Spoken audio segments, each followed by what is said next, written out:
What's going on, guys? This is TM25MD, and I have another Duelyst live for you guys today. More of like a Duelyst replay analysis. For me, I apologize for not uploading a whole lot. There's just been a lot going on, and in terms of Duelyst, I've just been playing against the same decks over and over again.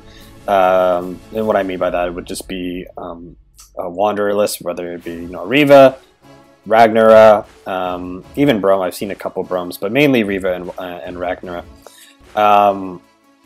It's just so boring to see every time because it really limits the fact that Trials in general and more so Wanderer just really limits creativity, in my opinion, of deck building right now. Because Trials are pretty much, at least for the prominent ones, answer or die, right? Or you have a certain amount of time to kill your opponent with very few comeback mechanics. And really, the really big comeback mechanics would just be out of her hand damage. Dust of Spikes is one. Rebuke would be another one. But that just sometimes just doesn't quite get you there. So it's just a little bit, it just got boring for me to just try and innovate, really, because I have to keep those two decks in mind specifically whenever I deck build. So anyways, we'll just be going over today's list. Originally it was, I think, T2K5 with the original concept of the list, and then Re69 did it. Touch on it a little bit further, and then I put my own little spin on it, seeing what other people have played, so I decided to put my own twist on it. So originally the list, I'll tell you my edits after. The list is pretty much artifacts, Rage Reactor, Zodiac Charm, and a whole lot of removal and healing and whatnot.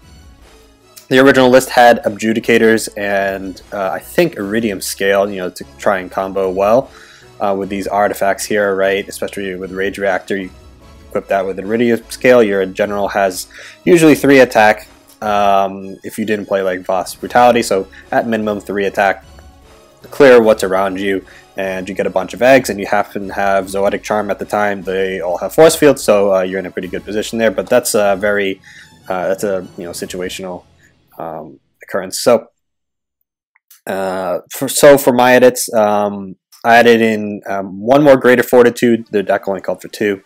I added in, since I added in a third, I was like, maybe we can close out some games early if we get the chance, and throwing in Greater Fortitude, so I threw in 3 of those, and you'll see why those are important.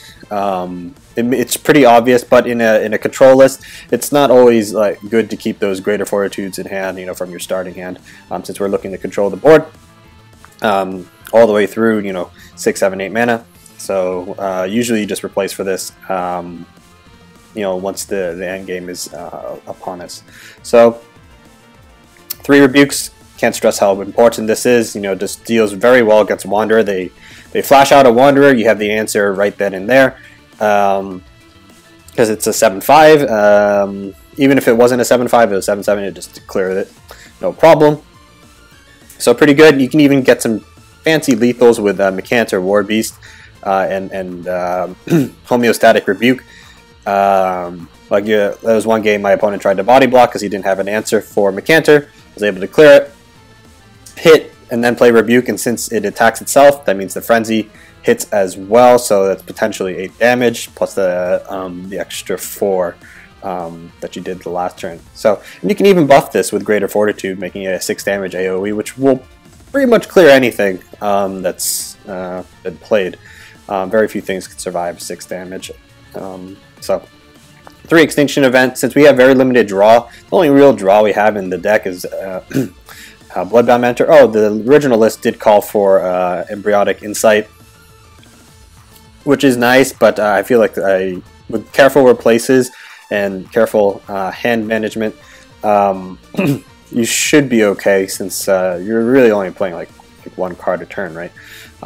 So 3 Extinction Event for consistency, 2 Saurian Finality. This could easily be 3. They do come in clutch, since the games will often lead past 8 mana without a doubt. So you can easily make this 3. But I feel like, again, with good replaces and careful hand management, you should be seeing this by, you know, 7-8 mana. Even if you just replace it in the beginning, mulligan it away, you should be able to see this very early. So again, cuts, adjudicators.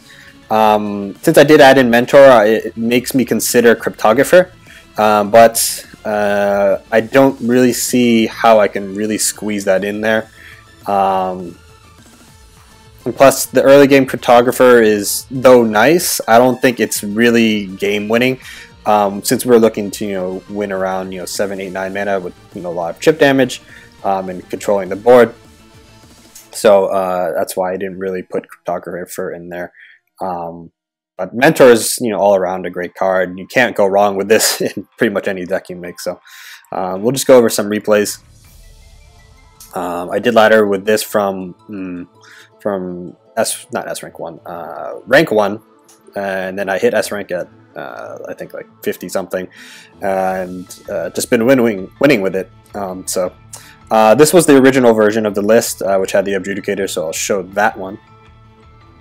I think I played against a Cipheron, which is actually a big deal against this list because Grapnels just really bend us over, right? If you try and play eggs, those will just, you know, get stolen from you. So we got the Adjudicator, natural selection, we got the double artifact, so we are looking in a pretty good spot.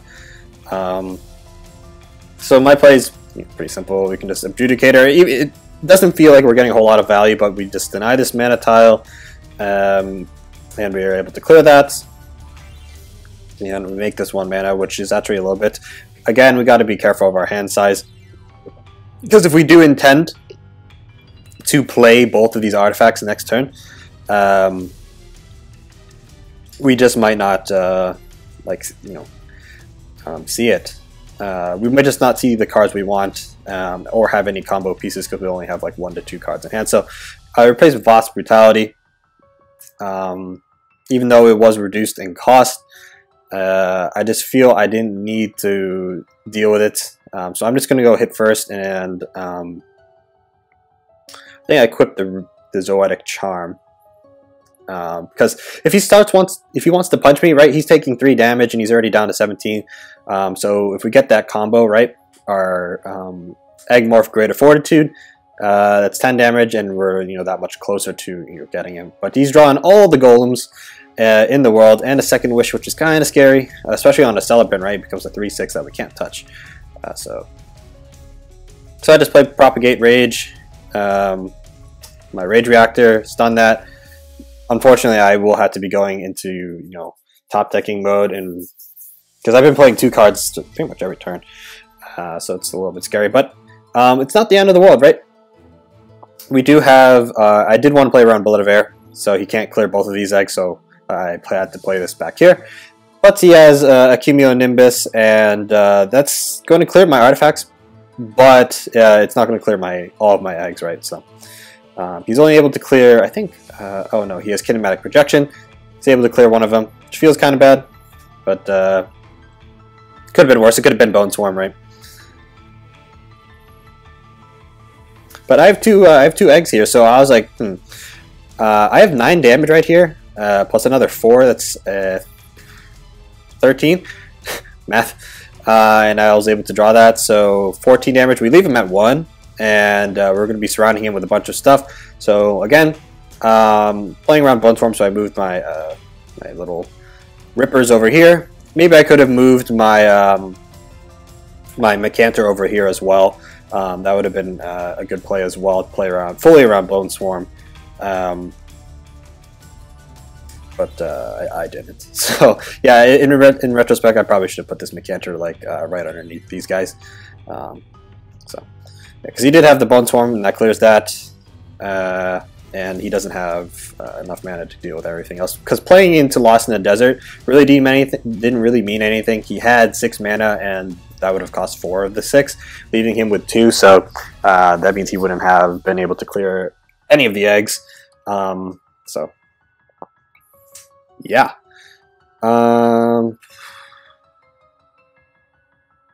Yeah, good stuff. All right.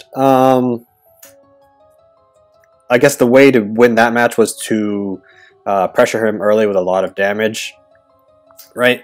While getting our Zoetic Charm. Zoetic Charm pretty much won us the game there. Because it allowed us to keep, well, both of the artifacts did. It allowed us to keep a board and pressure him. He didn't really develop anything. Like, he just drew a lot of cards and played a lot of golems. But you know, thankfully, between the combination of Voth's Brutality and the artifacts, we were able to clean that one up pretty quickly. So pretty good draws there. So let's look at Unipro, who's playing Kalios, which is also pretty difficult because of those backline threats. So we need to preserve every single homeostatic rebuke that we have. So Unipro, he's been around for a while. I think he just recently came back into Duelyst. So I'm going to be holding on to this homeostatic rebuke. See Kalios, I think of Hamon Bladeseeker, I think of EMP, I think of what's the other thing that's pretty big? Zendo as well. Homeostatic rebuke doesn't get rid of Zendo, but if it's played in my face, I just hit it and then homeostatic rebuke. So this is very good against Kalios. I got turn 1 Zoetic Charm, which is not bad. He has a Blood Tear, which makes me think, is he playing the Ebon Ox? But he's not. He just happens to have Blood Tear because it's a good card. And a Wild Tarback all the way back there, which it feels kind of bad. So my turn. Again, we just play 1 card a turn, and we should be okay. Now to select that, because whatever he drops next turn, we can just, you know, we don't need to go up and punch it. There's no reason to, because if we have a homeostatic rebuke in hand, and that's what we intend on playing next turn, then we're actually in pretty good shape. And it's a Thunderhorn, so I was in a little bit of a little issue here because he set himself up very well to, you know, guarantee a Zendo next turn. So and if I played anything, he probably has a Mist Dragon Seal or a Juxtaposition to, you know, punish whatever I play. But thankfully, we're not playing a whole lot of minions, so I don't have to worry about Thunderhorn too much. So I just get rid of it. Or not get rid of it. I delay it for a turn by stunning it with Voth's Brutality, making me have 4 attack. So again, if he wants to start punching me, he's going to be, you know, taking 4 damage, which is, you know, pretty good, just to get rid of my 2 mana artifact. So Zoetic Charm proving to be a lot of value here. And plus we have healing in the deck. We have 2 Earth Spheres and 2 homeostatic rebukes. Not homeostatic rebukes. Saurian Finality, and he actually has Zendo, so I couldn't really stop it if I wanted to. I mean, yeah, I couldn't stop it. So my play is pretty simple, right? He just took, how much damage did he take? He took 8 damage just from my Zoetic Charm and my Voth's Brutality. So we're able to clear all this stuff. If he wants to clear this, he's going to have to use Blink, which is, you know, 1 mana less he has to, you know, play minions. So he can't play another Zendo and you know, get rid of this egg. So we're in a pretty good spot. We have a ton of you know, removal in hand. We got another homeostatic rebuke, so that'll be good when EMP comes down, possibly next turn, or even a Hamon Bladeseeker. I didn't see the need for 2 egg morphs. I was very healthy, so I didn't see a real problem with, you know, giving this a buff in attack. So I just Mythron here again, further pushing him down to you know, possibly combo range, right? So if I'm able to hit him for 1 more damage, or excuse me, for 3 more damage, he'll be down to 10 and we can clear him up. So we just need to get that greater fortitude. And it's most likely he has Mist Dragon's Seal in hand, otherwise he wouldn't play things so out of reach, right? So he has the Juxtaposition and Mist Dragon, so he spends 2 cards to get rid of my Mythron, which is, you know, I think that's a fair trade for both of our parts here, because that means he's going down to 2 mana, or excuse me, 2 cards in hand, and I'm pretty okay with that. I can just upper hand that, no problem. And I do want to play around Flame Wreath here, so my Bloodbound spell does refresh the next turn, so play this Mentor rather aggressively. I originally wanted to put it in front of me, but that plays into Flame Wreath, and I didn't want that too much. So I just play checkers mode, and you know, play around Flame Wreath that way. So he doesn't need to have another spell to, you know, try and get rid of it. He can just blink and get rid of my thing. So he actually has a Zendo, and I don't have an answer for it. So it feels kind of bad. If I had 1 more mana, I could have just done, you know, Egg plus Eggmorph, Homeostatic Rebuke, and that would have done it. But I get my my 3rd Homeostatic Rebuke, which is pretty nice, to be honest. So I'm forced to play double Homeostatic Rebuke, because otherwise, you know, Mr. Seal, Killing Edge just wins the game, and I didn't want to take any possible chances, right? Still has 3 Killing Edges if he runs 3. Still has 2 more Mr. Seals, has a Juxtaposition, so you know, it really doesn't matter. There's a very good chance that he has, you know, those cards in his hand. So there's a Flame Wreath. I really couldn't have done much about it. Maybe I could have moved my Ripper all the way back here, but then it would have been so out of position. So not too worried about that. It's getting low on cards. I do make a misplay right here, and you'll see in just a second. So I had upper hand. I think I had upper hand. Maybe not. No, I don't have upper hand in my hand. So I just give him 2 eggs right here. Oh no, I did have upper hand. So it was a Mind Cage Oni.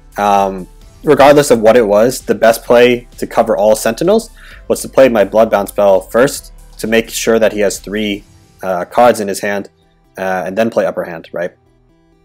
And I had that thought. I just, you know, messed up the ordering. So that was my fault. You know, just didn't order it correctly. Because now he has those 2 cards in hand, and he still has the Mind Cage Oni. So I could have just easily cleared it by playing Bloodbound spell and upper hand. So a little bit of a misplay. That fortunately I wasn't too punished. I do draw a Saurian Finality, so that's surely my play and whatnot. So I did want to move closer to him, because if he had Killing Edge, he could just, you know, kill me. If he had a 3rd Zendo or whatnot, he could just kill me that way. When I had Killing Edge this, actually no, it would die. So scratch that. But he could come up and, you know, find a way and kill me by just punching me. So I kept my distance, and he had this Juxtaposition, so it was quite apparent what he had. So it was interesting that he blinked it all the way over here. I didn't see a real reason why he wouldn't just keep it in my face. So I just play Propagate Rage right here to body block, so because he has 7 mana, it means he can't just do Killing Edge shenanigans on top of my Soaring Finality, so I'll force him to use that blink to get damage on me and whatnot. So I give him a Saurian Finality, doesn't matter, he doesn't have enough mana for it. And I do have my combo in hand, so he actually just set himself up, or he pretty much gave me lethal, right? I only needed 4 damage, well 3 damage, to kill him. And he played Hamon. I guess that was his only way of winning, looking at it, because he probably knew that I might have a combo soon, or, you know, extinction event, and I could just finish off that way. He has the Assassin's Protocol, kills that, it doesn't really matter, because I do have lethal. I have the 10 damage here, plus the 2 from the Hamon. So yeah, pretty good, pretty good. So he did give me lethal, so it's questionable why he went that route. Maybe that was, I mean, I understand why he did it. It was probably his only route to to win this game, right? Because it would just be a matter of time until I built up like Greater Fortitude or Egg Morph, Greater Fortitude, Greater Fortitude. That's 14 damage. So he took a risk there, and I respect that risk. So able to win that one. So that was a very close game. Very close game. I don't know how it would have turned out. Maybe it would have been a little bit less stressful if I actually ordered my my upper hand correctly and get rid of that Mind Cage Odie. So it allowed him. It didn't allow him to possibly replace key cards into what he needed, because he was able to replace whatnot. So he probably just replaced the eggs. They have no use for him really. Maybe body block with it, but not the greatest. And we'll look at one last replay against Wanderer. And whatnot. So pretty much how you beat Wanderer is just keep your homeostatic rebukes. It's going to sound like a broken record, but that's really how you function with this deck against the meta decks you see. Seeing the two Zoetic Charm and Rage Reactor, I decided to replace the Plasma Storm because I went on a hunch to think that this is a Wanderer, and it turns out it was. So Rebuke will be a little bit more impactful. He doesn't have a turn 1 play. He mills his Young Silthar, which kind of sucks. But I couldn't care less. He's playing a boring deck. So let's play Bloodbound Mentor. I wanted to play it aggressively, but there's no reason to ramp into 5. Like, what can I play on 5? Like Plasma Storm, that's not gonna do much. And he has a natural selection, which feels kind of bad because he only has 1 in his deck to deal with this. I mean, I guess he could have had upper hand as well, but I just played double artifact here. So if he wants to start punching me, he's going to be taking 4 damage, and I'm okay with that. So do have the Rebuke, so if he has Flash Wanderer, we can deal with it.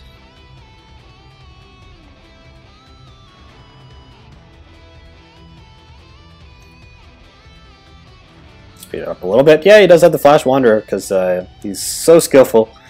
But I could care less because I have Homeostatic Rebuke in hand, and I can naturally develop a lot of eggs with protection, which is pretty good. So Homeostatic Rebuke clears the Wanderer.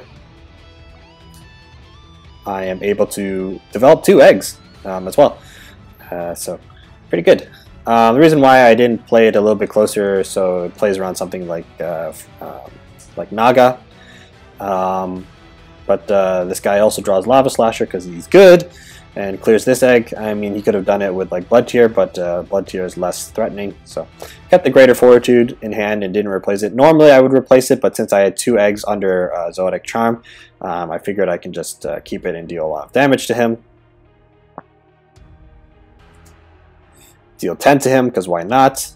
I punch him here, put him down to 11, and I equip the second Zoetic Charm to ensure not ensure, but pretty much guarantee that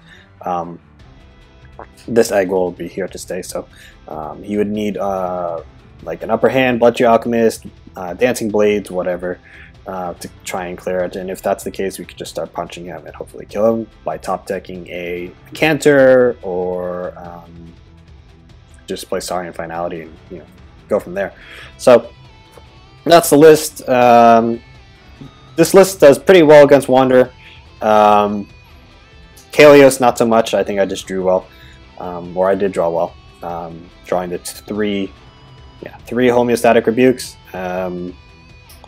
Against Riva, it can be a little bit more difficult. You got to preserve the Plasma Storms and the homeostatic rebukes carefully.